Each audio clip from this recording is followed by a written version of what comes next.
How to read the tarot cards, a beginner's guide.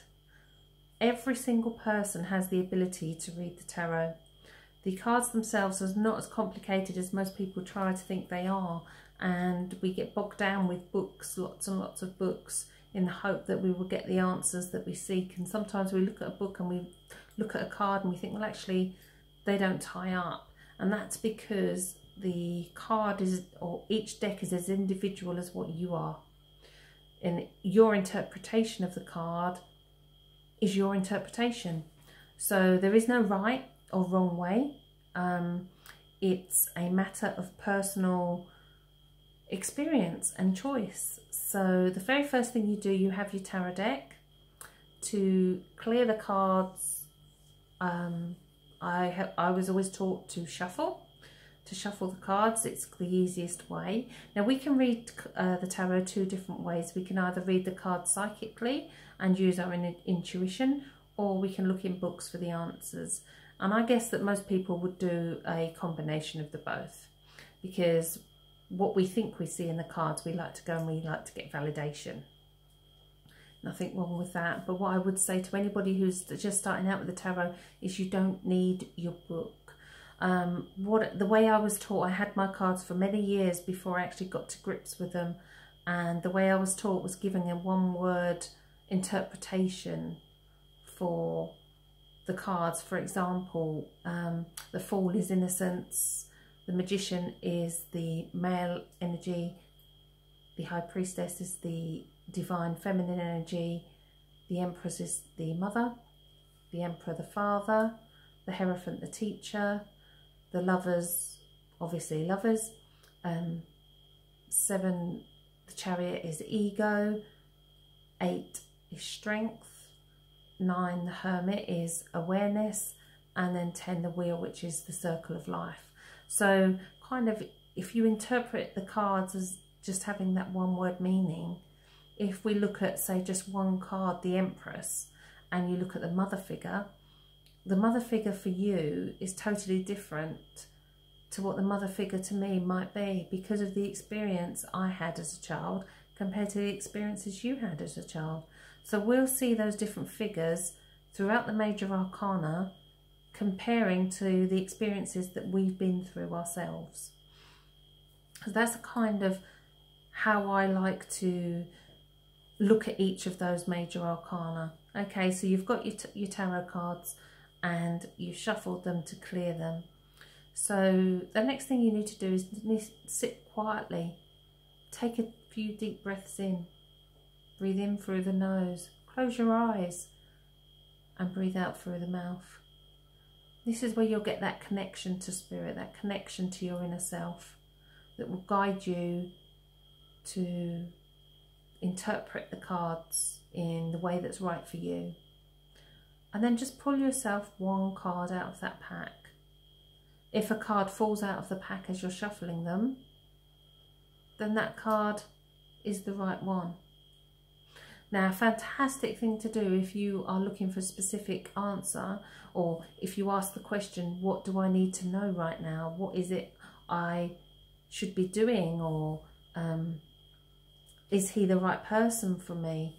Ask that question over and over again in your mind as you shuffle the cards.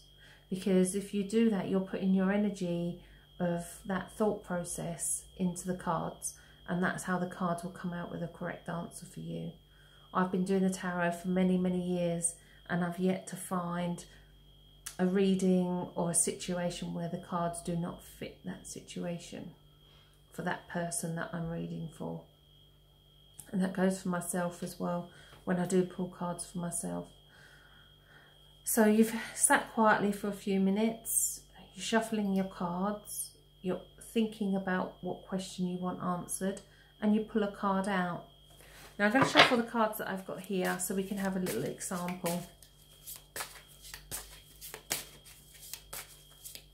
And I'm asking the question, what do I need to know right now? If a card falls out, you pull it, or you just stop when you're ready. You can either take the card off the top of the pack, you can look, and if there's one that's kind of sticking out for you, you can take that one. Whichever one you feel drawn to, you take. You can always use your palm chakras and scan over the cards themselves, and you'll feel a heat when you've got to the right card.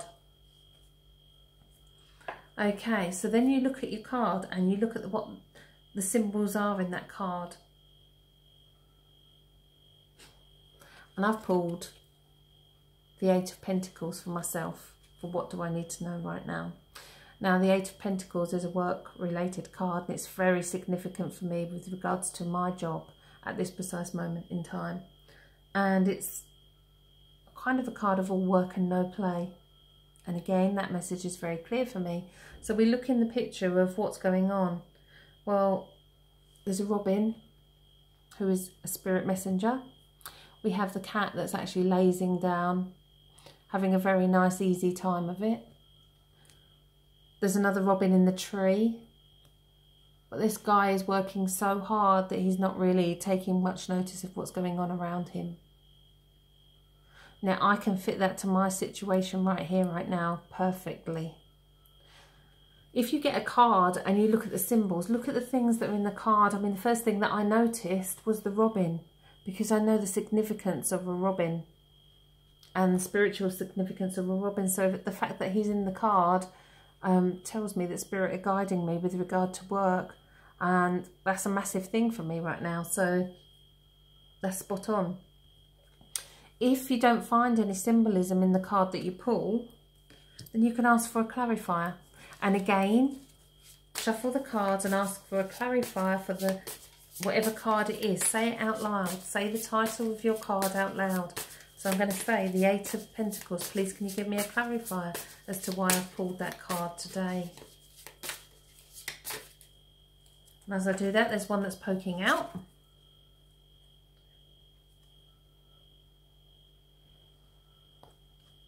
And I've pulled the Sun card.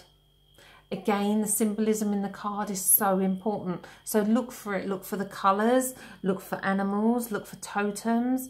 Look for direction, the four directions, the four elements, the archangels that are in the cards. Look for the symbols that resonate with you. Okay, so I see a massive sun. To me, the sun rises every day and is a new beginning. The Sun card is a happiness card. This tells me that I'm going to be happy in my job. This also tells me that I could be travelling somewhere or be on a journey or a holiday, because you've got the Sun. Yeah, I'd like a holiday. That'd be very nice. Thank you. So look for the things that are in that card that are symbols for you personally. You can pull cards for yourself, and you can pull cards for yourself on a daily basis. And if you're beginning at the tarot, then another fantastic tip is to write down how you feel.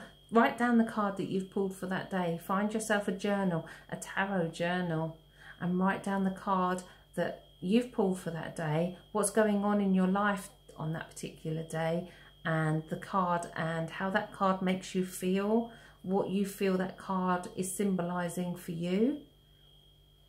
Write down as much as you can, because the greatest thing about the tarot, and this is something that it took me many years to kind of understand, and that is that tomorrow the Sun card or the Eight of Pentacles could mean something totally different for me.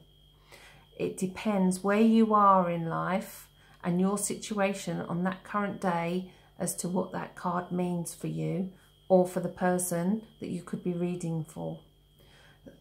That's a really important point to kind of remember when you're reading the cards, that it can change the experience, the situation, circumstances change. So what might be a really happy card for me today might not be as happy tomorrow. So it's kind of knowing that as well, and knowing that whatever card falls with that one affects how you interpret the card.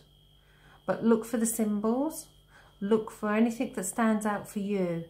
These are a very new pack for me. I've only had them a few days. I had not seen the Eight of Pentacles before, and yet what jumped right out was the robin. The smallest thing on the card, and that jumped right out at me. I know that Spirit are looking after me with regards to my work. So, okay, when you've finished and you've done your daily card and you're happy, don't push it. Don't push it. Just have a card a day until you get familiar with the pack, and especially when you get the same card that pulls out.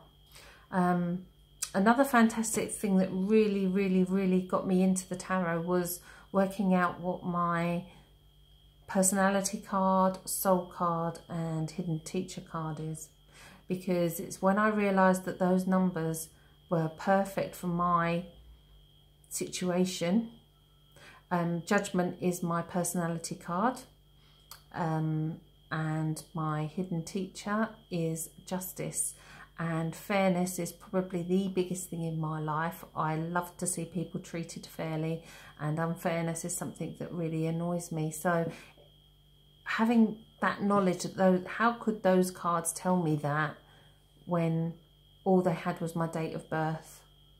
It's kind of, this is what has intrigued me over the tarot, and I kind of feel that it's a personal journey. It's a personal journey to discovering who you are, and it's something I would never look back on.